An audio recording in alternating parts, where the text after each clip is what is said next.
Sie war die letzte Königin Frankreichs. Am 16. Oktober 1793 starb Marie Antoinette während der Französischen Revolution unter dem Fallbeil.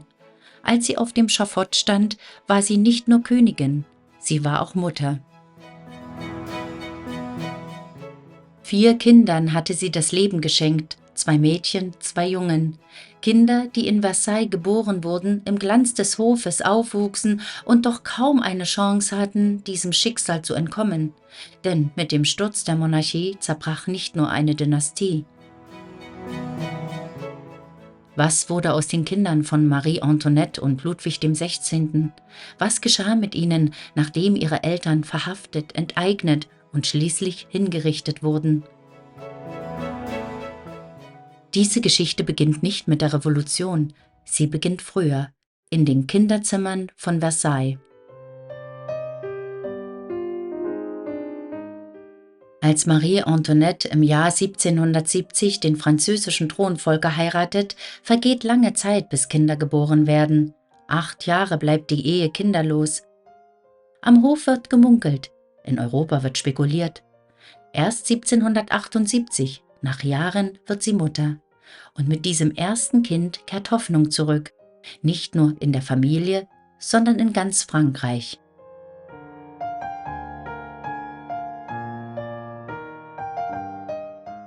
Am 19. Dezember 1778 kommt in Versailles ein Mädchen zur Welt, Marie-Thérèse Charlotte.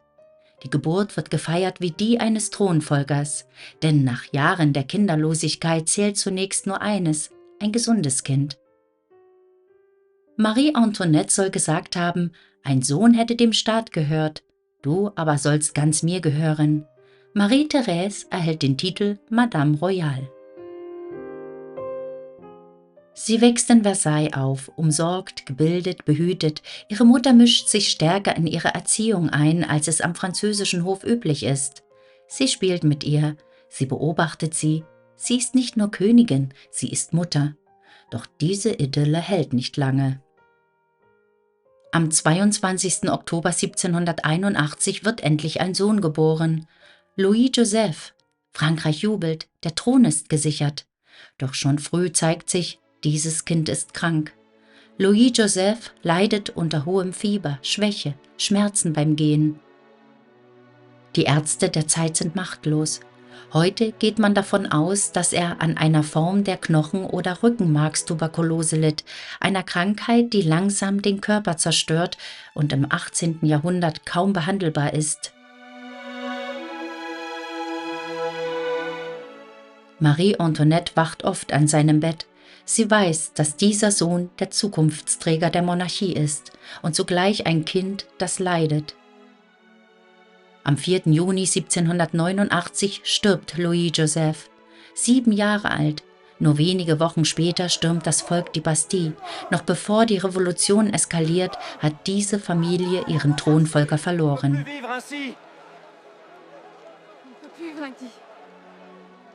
Am 27. März 1785 wird der zweite Sohn geboren, Louis Charles, ein lebhaftes Kind, fröhlich, unbeschwert. Nach dem Tod seines Bruders wird er Thronfolger. Doch Louis Charles ist erst 4 Jahre alt.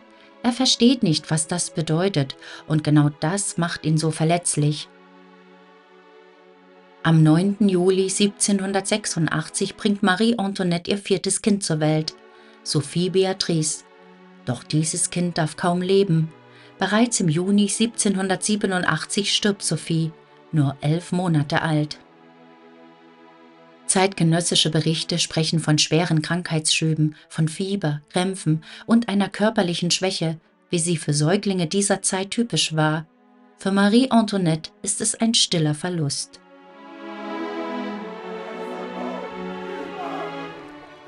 Als 1789 die Französische Revolution ausbricht, ist diese Familie bereits gezeichnet, nicht durch Politik, sondern durch persönliche Verluste. Und den ganzen Sommer über eskaliert die Situation. Während Marie um ihr Kind trauert, wird sie zur meistgehassten Frau Frankreichs. Die Österreicherin wird für alles verantwortlich gemacht, für die leeren Staatskassen, für das Brot, das fehlt, für das Elend des Volkes. Frankreich leidet, Hungersnöte bestimmen den Alltag, die Preise steigen, 98% der Bevölkerung sind Bauern und Bürger und sie tragen die Last eines Staates, der sich verschuldet hat. Der Adel lebt im Überfluss, der Hof wirkt weit entfernt und Versailles wird zum Symbol einer Welt, die nicht mehr verstanden wird.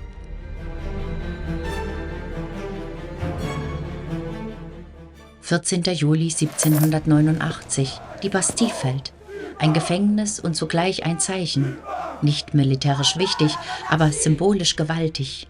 In Versailles versucht man zunächst Ruhe zu bewahren. Der Hof spielt noch Normalität. Was als Protest beginnt, wird jetzt unaufhaltsam. Im Oktober 1789 eskaliert die Lage. Pariser Marktfrauen ziehen nach Versailles.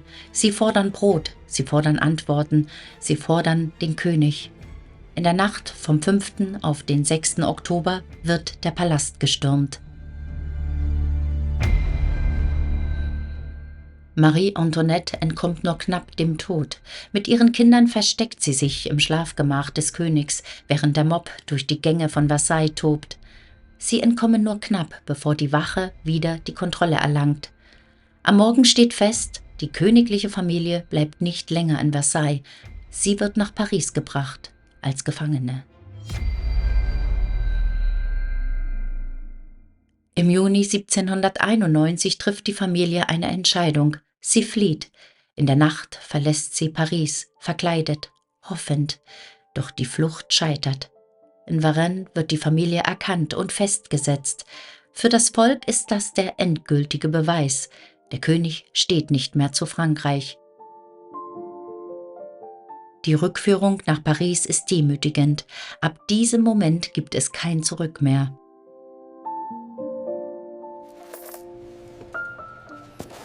August 1792. Die Monarchie bricht zusammen. Ludwig XVI. Wird seines Amtes enthoben. Die königliche Familie wird verhaftet. Und jetzt ändert sich alles, auch für die Kinder.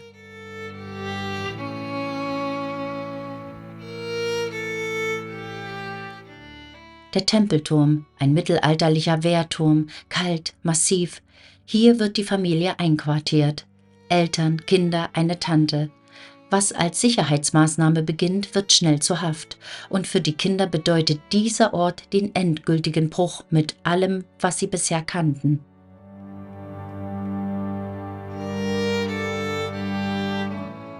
Kein Garten, kein Spiel, keine Freiheit, nur Mauern und Wachen. Und das langsame Auseinanderbrechen einer Familie. Und von diesem Moment an nehmen die Schicksale der Kinder unterschiedliche Wege. Sie sind zunächst noch zusammen, Eltern, Kinder, die Tante Madame Elisabeth. Man versucht den Alltag zu strukturieren. Der Vater unterrichtet Louis Charles, die Mutter und die Tante kümmern sich um Marie-Thérèse. Doch die Revolution will keine Familie, sie will sie brechen. Im Januar 1793 wird Ludwig XVI. Hingerichtet.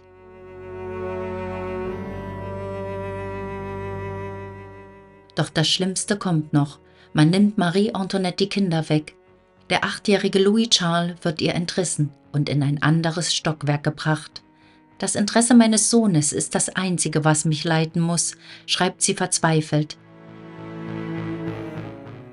Louis Charles erleidet das grausamste Schicksal. Der 8-Jährige wird in Einzelhaft gehalten und leidet unter Keuchhusten. Marie Antoinette kann manchmal das Husten und die Schreie ihres Sohnes durch die dicken Gefängnismauern hören. Laut Marie-Thérèse wird dies zur einzigen Beschäftigung der Königin, auf jedes Lebenszeichen ihres Kindes zu warten.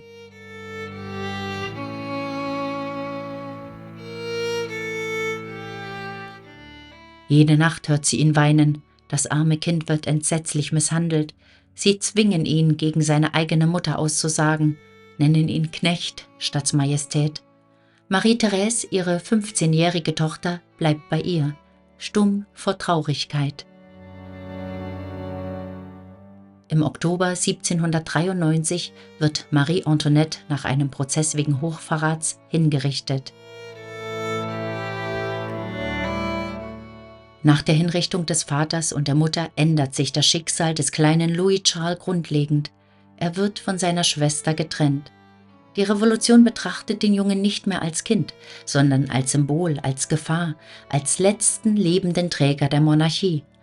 Man übergibt ihn Aufsehern, Menschen ohne pädagogische Aufgabe, ohne Schutzinstinkt, ohne Verantwortung für seine seelische oder körperliche Gesundheit.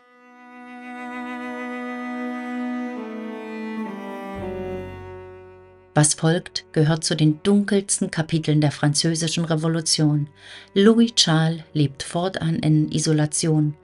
Er wird vernachlässigt, er wird verwahrlost. Zeitzeugen berichten von Schmutz, von Hunger, von Einsamkeit. Er ist eingeschlossen, allein. Nach einer Aussage soll der Junge aufgehört haben zu sprechen. Nachdem auch seine Mutter hingerichtet wurde, bleibt der kleine Louis Charles völlig allein. 6 Monate lang wird ihm das Essen nur durch die Gitterstäbe seiner Zelle gereicht, ohne Zugang zu menschlichem Kontakt oder Tageslicht. Am 8. Juni 1795 stirbt er unter grausamen Bedingungen. Eine Autopsie ergab zahlreiche Spuren an seinem Körper, die auf die Misshandlungen hindeuten, die er erlitten hatte.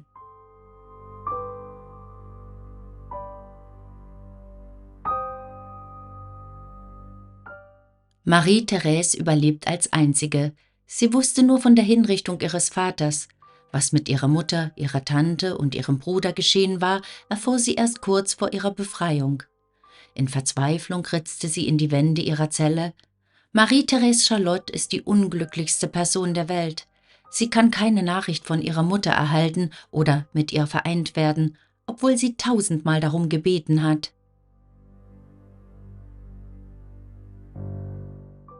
Marie-Thérèse lebt in strenger Isolation. Sie darf kaum sprechen, sie darf kaum Kontakt haben. Ihre Welt schrumpft auf einen Raum, auf Mauern, auf Stille. Zeitzeugen berichten, dass ihre Sprachfähigkeit darunter leidet, nicht weil sie es verlernt, sondern weil man ihr das Menschliche entzieht. Beschäftigung gibt es kaum, einige Bücher, immer dieselben. Später entstehen Gerüchte über Missbrauch, sogar über eine mögliche Schwangerschaft. Doch dafür gibt es keine Beweise. Was sicher ist, diese Jahre sind psychischer Terror. Und sie prägen Marie-Thérèse für ihr ganzes Leben. Aus dem Mädchen wird eine Überlebende, still und verschlossen. Im Dezember 1795, kurz vor ihrem 17. Geburtstag, kommt es zu einer Entscheidung. Marie-Thérèse wird freigelassen. Nicht aus Mitleid, nicht aus Einsicht, sondern im Rahmen eines politischen Austauschs. Sie wird gegen französische Gefangene eingetauscht. Sie verlässt den Tempel, den Ort, an dem ihre Kindheit endete, und sie wird nach Wien gebracht, in die Heimat ihrer Mutter.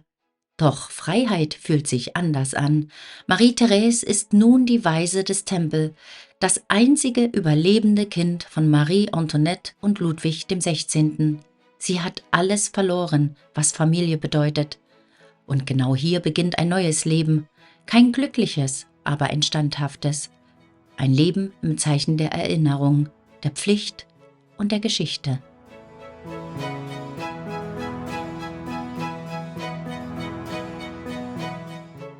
Am 9. Januar 1796 trifft sie in Wien ein, der Heimatstadt ihrer Mutter, Marie Antoinette, der Stadt ihrer Herkunft. Und doch, Wien ist kein Zuhause für sie. Die Habsburger begegnen ihr mit Kühle, nicht offen feindlich, aber reserviert.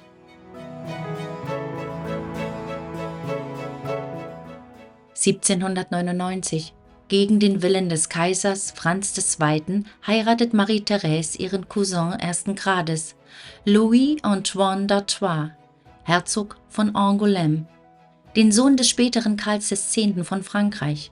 Diese Ehe ist keine romantische Verbindung, sie ist politische Notwendigkeit, denn Marie-Thérèse ist die einzige Überlebende und mit ihr, so hoffen die Bourbonen, kann man das Auslandsvermögen und die dynastische Linie sichern. Sie nimmt ihre Rolle an, wieder ohne Klage, wieder aus Pflicht. Die Jahre vergehen, Europa verändert sich und mit dem Fall Napoleons öffnet sich ein neues Kapitel. 1814, Napoleon dankt ab und die Bourbonen kehren zurück. Marie-Therese darf nun endlich zurück nach Frankreich, doch sie kommt nicht als Prinzessin, sie kommt als Symbol. Die Waise des Tempel wird zur Stimme der alten Ordnung, zur Verfechterin der Monarchie. Sie besucht Paris, sie sucht die Gräber ihrer Eltern und sie lässt die sterblichen Überreste von Ludwig dem 16. und Marie Antoinette nach Saint-Denis überführen, in die traditionelle Grabstätte der französischen Könige. Ein Akt der Würde, ein Akt der Versöhnung. Aber vergessen kann sie nicht.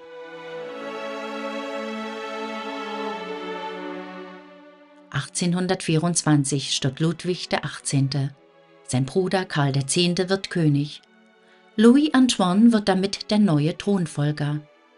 Marie-Therese selbst erhält den Titel Dauphine von Frankreich. Erstmals steht sie an der Schwelle zur Krone.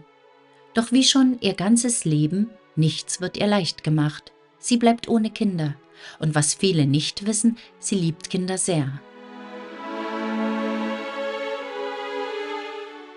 Vielleicht gerade deshalb, weil ihr die eigene Mutterschaft verwehrt blieb, weil sie weiß, wie sich Einsamkeit anfühlt, übernimmt sie die Erziehung ihrer Nichte und ihres Neffen, Henri, Herzog von Bordeaux, und Louise Marie-Therese, die spätere Herzogin von Parma. Zu beiden entwickelt sie ein enges, fast mütterliches Verhältnis. Besonders in Henri sieht sie den Hoffnungsträger der Monarchie. Doch das Schicksal bleibt unerbitterlich. 1830, die Julirevolution. In Frankreich brodelt es. Schon unter der Herrschaft Karls X. verschärft sich das politische Klima spürbar. Die Pressefreiheit wird eingeschränkt, liberale Stimmen unterdrückt. Das Volk ist unzufrieden, vor allem das Bürgertum murrt. Und so kommt es im Sommer 1830 zum Aufstand. Am Ende übernimmt Louis-Philippe von Orléans die Macht als konstitutioneller Monarch. Er stammt aus einer Seitenlinie des französischen Königshauses. Marie-Therese und ihr Mann müssen Frankreich verlassen. Ein weiteres Exil beginnt, das letzte. Im Rückblick sagen Historiker, sie habe mehr Zeit im Exil verbracht als in Frankreich selbst. Doch sie trägt es mit Würde, ohne öffentliche Klage. Nach dem Tod ihres Mannes 1844 zieht Marie-Therese nach Schloss Fronsdorf in Niederösterreich. Hier verbringt sie ihre letzten Jahre, abgeschieden und ruhig. Doch nicht verbittert, sie umgibt sich mit einem kleinen Kreis Vertrauter und mit Kindern. Sie unterstützt Schulen, sie gründet ein Mädcheninternat, sie spendet für Waisen, sie hilft im Stillen. Eine Frau, die selbst Kindheit und Familie verloren hat, gibt nun anderen, was ihr genommen wurde.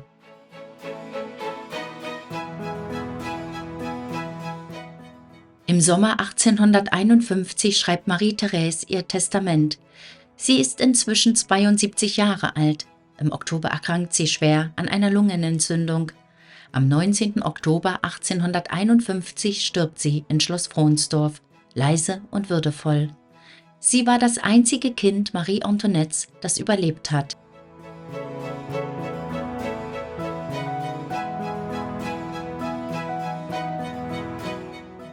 Schon lange vor der Revolution, noch in den Jahren des Hoflebens von Versailles, öffnete Marie Antoinette ihr Umfeld auch für Kinder, die nicht Teil der königlichen Blutlinie waren. Kinder, die aus einfachen Verhältnissen stammten, die Nähe, Schutz und Versorgung brauchten. Marie Antoinette ließ sie im Umfeld des Hofes aufwachsen. Sie sorgte für Kleidung, für Bildung, für eine Zukunft, soweit es ihr möglich war. Jacques Amand. 1776 rettet Marie Antoinette einen 5-jährigen Bauernwaisenjungen bei einem Kutschunfall. Marie Antoinette sieht diese Begegnung als Schicksal und ist überzeugt, dass es ihr Glück bringen wird, sich um den Waisen zu kümmern. Was wurde aus ihm? Amand verlässt die königliche Familie, er läuft zu den Revolutionären über, schließt sich der revolutionären Armee an und kämpft gegen seine Adoptiveltern. 1792 fällt er im Gefecht im Alter von nur 21 Jahren. Jean Amilcar, ein Kind aus Senegal, das ihr als Sklave geschenkt wird. Statt ihn als Statussymbol zu halten, befreit sie ihn und lässt ihn taufen. Eine bemerkenswerte Geste für ihre Zeit. Was wurde aus ihm? Jah Amilcar wird von einem seiner Lehrer aufgenommen. Es heißt, er hatte ein Talent zum Zeichnen und wurde mit 15 Jahren mit einem Stipendium an einer Kunstakademie in Paris aufgenommen. Leider starb er noch im selben Jahr an einer Krankheit. Ernestine Lambriquet, die Tochter einer Kammerzofe. Nach dem Tod ihrer Mutter adoptiert die Königin sie. Sie schläft im selben Zimmer wie Marie-Thérèse, trägt dieselben Kleider, erhält denselben Unterricht. Dazu kommen noch Zoe und ihre beiden Schwestern. 3 weitere Waisenmädchen, die Marie in ihr Herz schließt. Was wurde aus ihnen? Ernestine wird zu ihrem leiblichen Vater aufs Land gebracht. Als der Palast gestürmt wird, bringt eine Gouvernante sie in Sicherheit. Ihr Vater wird 1794 hingerichtet. Ernestine heiratet später und führt ein unauffälliges Leben bis zu ihrem Tod 1813 im Alter von 35 Jahren. Zoe wird aus Sicherheitsgründen zu ihren Schwestern ins Internat geschickt. Marie Antoinette zahlt die Schulgebühren, solange sie kann. Ohne finanzielle Unterstützung müssen die Kinder die Schule verlassen. Nach 1792 verliert sich jede Spur über das Schicksal der 3 Schwestern.